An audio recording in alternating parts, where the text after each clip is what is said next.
G'day West Beach Youth, it's Andrew here. Welcome to another episode of Sunday Youth Online. Thanks for tuning in. Today we're going to tackle Daniel chapter 2. Grab a Bible, grab a pen and paper, and we're going to work through this together. This is one of the really significant chapters in the Bible. It has an impact on the whole sweep of the whole story. And in fact, not just of the Bible, of human history. We're going to deal with again some really incredibly important um, things in this chapter, so it's going to be worth taking some notes and sitting up and giving this the best of your attention. I wonder if you've ever had a dream and woken up in the morning and knowing that you had a really important dream, knowing that it was really scary or knowing that it was really funny, but not quite being able to grasp what the dream actually was. Um, and you're there in the morning trying to sort of rack your brains and figure that out.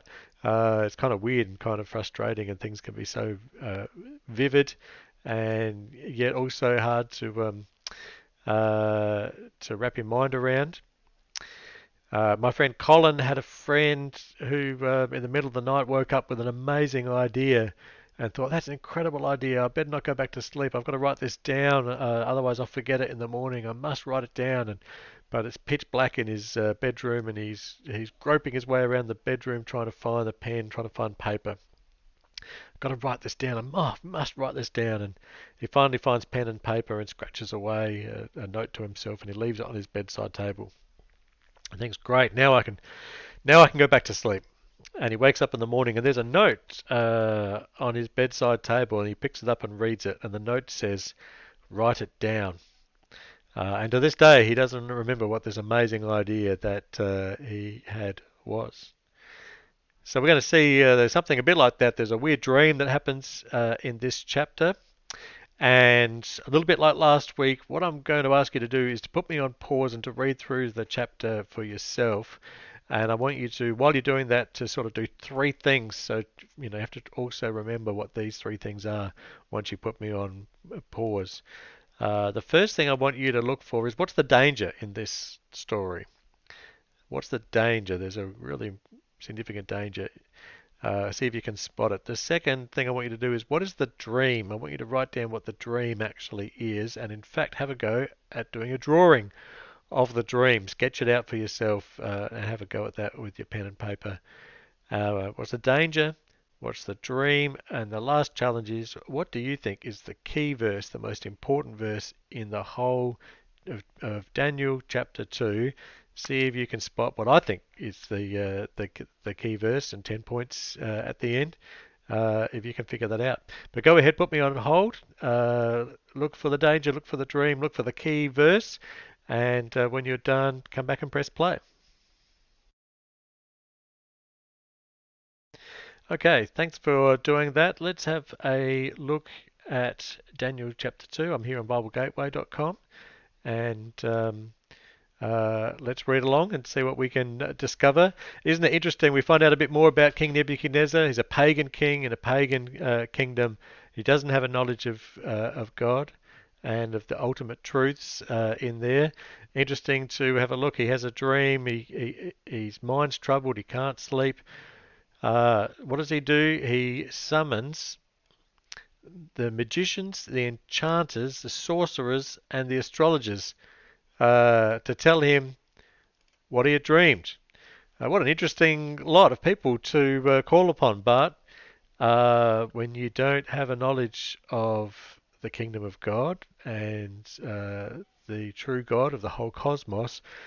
Then often spirituality, and you may know that it's increasingly like that in our day, it's sort of pick your own stuff. Grab a bit of a hodgepodge collection of all the people that have got their own sense of what might be true, what might be useful, what might be helpful as well. Magicians, enchanters, sorcerers, astrologers, fortune tellers, all of these kinds of things. they're not really any help in the end. What you end up doing, and you build your collection of stuff and magic things to put in the hang in the corner of your room because you think they're going to give you a good vibe to help you throughout the day and all those sorts of things. I mean, really, you end up building your own collection according to the things that you want to hear and the ideas that you think would be helpful for you. You're still placing yourself at the center of it all, and I think that's probably what happens with this collection of advisors that the king has got. I'm quite sure that they knew which side their bread was buttered on. And when they had to go and talk to the king or try and do interpretations for him and all those sorts of things, I'm pretty sure that they would have just skewed those things to the sorts of stuff that the king wanted to hear, and that way they get to keep their job. And but this is the collection. When you don't have a clear sense of what ultimate truth is, you sort of build your own, don't you? And this is what's seems to be going on in the Babylonian kingdom. And curiously, these young people from Judah who have come in end up being thrown in with that mob of spiritual people that have, somehow um, can tap into the deep mysteries, and so they find themselves in the collection with the magicians, enchanters, sorcerers, and astrologers. So the king calls them in and says, I want you to help me out with this dream. They say, no worries, can do, tell us a dream and we'll come up with a interpretation just the way that you like it as well. Uh, of course, the king says, this is what I've firmly decided. If you don't tell me what the dream was and interpret it, I'll have you cut into pieces and your houses turned into piles of rubble. Uh, Here begins the danger. um, of course, he says, if you do tell me the dream and the interpretation, you're going to receive gifts and rewards and great honor, of course, as well. So he tries to explain this to them. And of course, here's another measure of the caliber of these advisors. They don't even seem to hear what he's saying as well. Verse 7. Once more they replied, okay, let the king tell the servants the dream. We'll interpret it. Uh, the king's not happy with this as well. You're just trying to gain time because you realize this is what I've firmly decided. If you do not tell me the dream, there's only one penalty for you. Tell me the dream, and then I will know that you can interpret it for me. We're not quite sure whether the king wants them to tell the dream because he can't actually quite grasp and quite remember what it is. It may well be also, or mainly so, that the king says, I want to cut through all the rubbish that you people come up with as well. I'll know that you have some real ability, some real supernatural tap in. If you can tell me what the dream is, if you can do that, I'll be prepared to listen to what your spin is on what the dream actually means. Of course, this causes panic amongst that collection of the king's people, and they say this is, way too much to ask. And that makes the king so angry and furious that he just says, right, execute a lot of them. And this is going to include Daniel and his friends as well. And so if you wrote down that's what the danger is, yeah, this is the danger. It's easier when you read the Bible sometimes just to read through the words and say blah blah blah blah blah. This made the king so angry and furious he ordered the execution of all the wise men of Babylon. So the decree was issued to put the wise men to death. You don't enter into the drama and enter into the danger of it all. You just miss so much of the depth of what's happening. And this is not just true of this chapter of all the Bible. There's so much going on. There's so much to be mined. There's so much to be gained.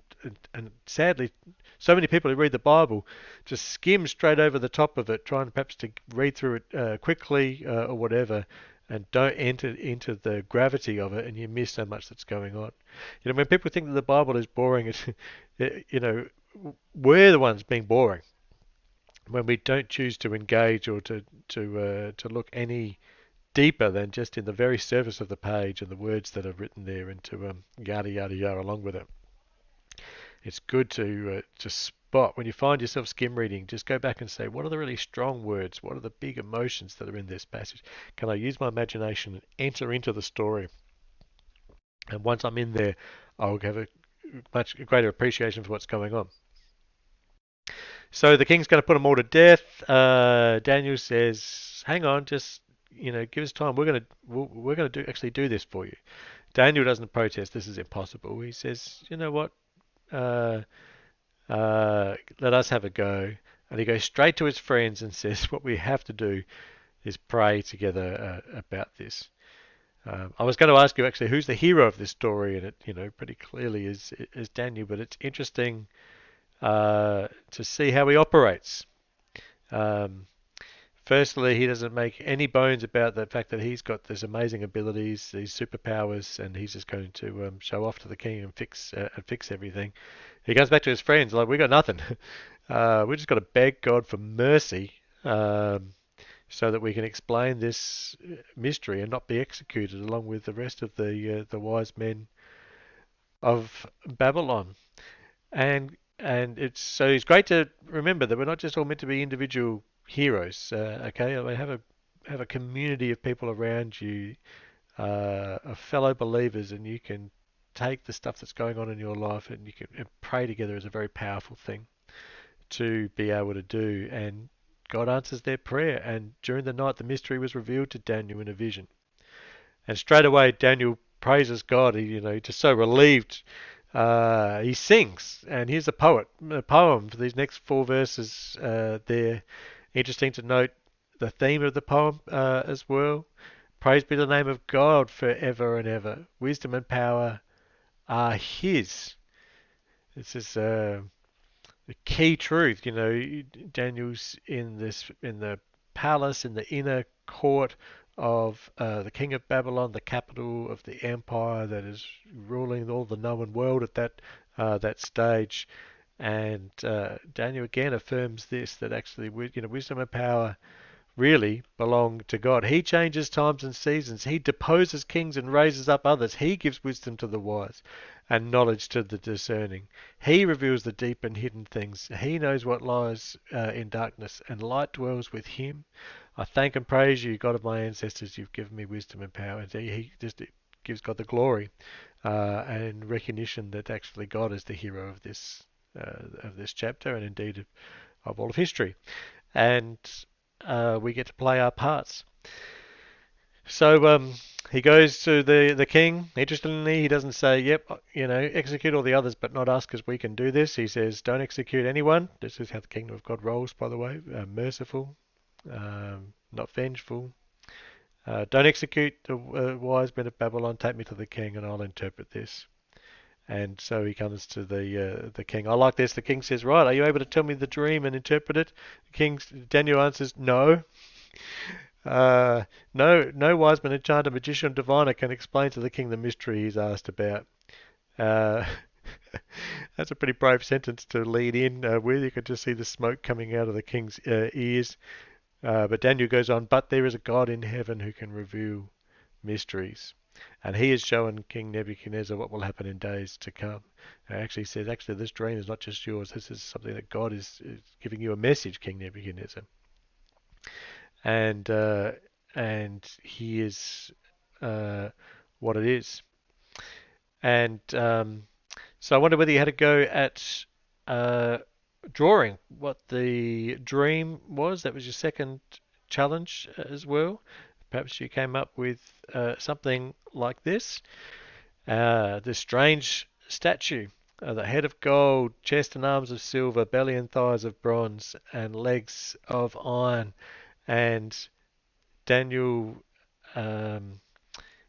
says to the king, here's the interpretation. He says, Your Majesty, you are the King of Kings. The God of heaven has given you power, dominion and power and might and glory. The all of mankind, beasts, birds, wherever they live, he's made you ruler over them all. You are that head of gold. This is a good start. The king must be pretty pleased with that. And then after you, another kingdom will arise, inferior. And then a third kingdom, one of bronze, will rule over the whole earth. And then a fourth kingdom as well. And then just as you saw the feet and toes were partly of baked clay and partly of iron, so this will be a divided kingdom, yet it will have some of the strength of iron in it. As the toes were partly iron and partly clay, so this kingdom will be partly strong, partly brittle. And in the time of those kings, The God of heaven will set up a kingdom that will never be destroyed, nor will it be left to another people. It will crush all those kingdoms and bring them to an end, but it will itself endure forever. I wonder whether you picked this as being the key verse, the climax of the whole chapter. This is what I think is the key verse. And again, if you stop and don't just read the words and think about it, this is pretty massive idea to be put in 4 lines there, isn't it? The God of heaven is going to set up a kingdom that will never be destroyed. Um, it's going to endure forever. This is big, big news. This is the meaning, says Daniel, of the little rock cut out of a mountain, but not by human hands, that strikes at the feet of the statue and brings the whole thing down till it ends up being just like dust. The rock that broke the iron, the bronze, the clay, the silver, and the gold to pieces. And so Nebuchadnezzar must have been very impressed with the start of this interpretation. By the end of it, Daniel was saying, actually, what God is going to do is to set up a kingdom that's going to leave yours in the dust, that's going to leave yours as dust. And so what's one of the things that's interesting about this dream and this interpretation is this prophecy about the future, but we who live even further in the future can look back and see how it actually unfolds. It ties in really with the unfolding history of the 600 years between Daniel and Babylon through to the time of Jesus. There's a Babylonian Empire which goes for about 100 years or a bit less than that, and in fact it's still within Daniel's lifetime. You see later on in the book of Daniel when the Babylonian Empire comes to an end and they're defeated by the Medes and the Persians. The Medo-Persian Empire dominates for about a couple of 100 years as well, and then the Achaemenid kings are beaten by Alexander the Great, of whom you've probably heard, and then the Roman Empire comes along, and it is during this time, as you probably know from the Christmas stories, the Roman Emperor Augustus and the census that he brought about was the time that Jesus came along, was born, this little baby in a manger, seemingly of low importance, and yet this little rock that was not cut out by human hands leaves all those kingdoms and empires for dust and will last and will stand forever. And of course, 2,000 years later, it's still growing, and it still holds moral sway over the earth, and has the allegiance of 2 or 3 billion people around the world to this day. But you can just see how this prophecy just unfolds. It's so uncanny. You'd almost think people who are skeptical might think the book of Daniel must have been written after Jesus came along to be so clear of the prophecy like that. But there are no historians who think that the book of Daniel was written after Jesus. There's too much evidence to show that it was written well and truly before Jesus comes along. It's just an amazing prophecy which leads you to the importance of what's going on when Jesus does come along. So what happens at the end of this passage is King Nebuchadnezzar falls on his face, recognizes that your God is the God of gods, the Lord of kings, revealer of mysteries as well. The king places Daniel in a high position, and he makes him ruler over the entire province of Babylon and places him in charge of all of the wise men. So Daniel was now distinguished amongst that other group. And Daniel's request, his 3 friends, who now later in the chapter are called Shadrach, Meshach, and Abednego, their Babylonian names, are also promoted to become administrators and come to prominence in Babylon. There's an amazing chapter. I wonder how you went at spotting the danger of seeing what the dream actually was as well, and finding that key verse, that key idea as well. So as we sign off, just stop and think about this. What does this mean for us 2,000 years down the track? this great kingdom. And very impressive things come along from time to time in the history of the world. Impressive leaders, impressive structures, um, and nations, empires, systems. It's very easy to be swayed by them. It's very easy to be awed, intimidated by them, even. But as we look at this chapter, we're reminded again of just how big and lasting is the great kingdom of God, how secure it is, and how shifting everything else ultimately is. And so I'd say when you're young and when you're wrapping your brain around what is most important in life, just encourage you again to hold so tightly to the kingdom of God. Even when it seems like nothing, it seems like it's overpowered or it seems like it's been pushed into yesteryear sort of stuff and other things seem more bright and sparkly and interesting and rewarding and entertaining and all those sorts of things. Hold tightly to the kingdom of God and hold a bit loosely to everything else, which really ends up as dust. And you'll truly set yourself up for a meaningful life. I think that's a great thing for us to think about as we wrap up Daniel chapter 2 and look forward to Daniel chapter 3 next week. Okay, thanks for tuning in. See you later.